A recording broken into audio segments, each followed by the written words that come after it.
மிகவும் அருமையான ஒரு வார்த்தை. இந்த வார்த்தையில் அதிகமான நன்மைகள் உண்டாயிருக்கிறது.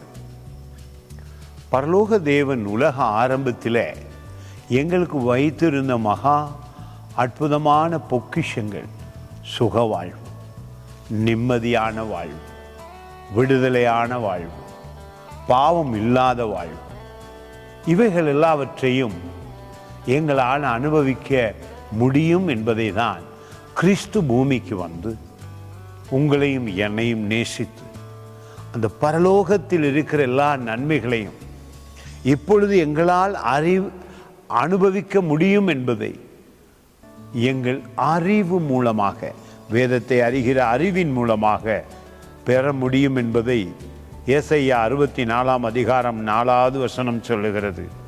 தேவனே, உமக்கு காத்திருக்கிறவர்களுக்கு நீர் செய்பவைகளை நீரே அல்லாமல் உலக தோற்றம் முதற்கொண்டு ஒருவரும் கேட்டதும் இல்லை, செவியால் உணர்ந்ததும் இல்லை, அவைகளை கண்டதும் இல்லை.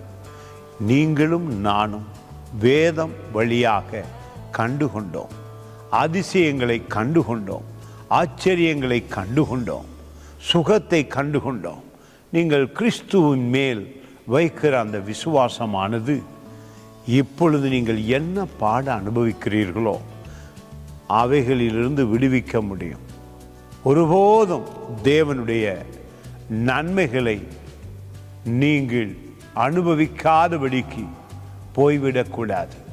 இந்த நாளில் நிச்சயமாக தேவ ஆவியானவர் உங்களுக்குள்ளே அந்த அற்புதங்களை வெளிப்படுத்துவார்.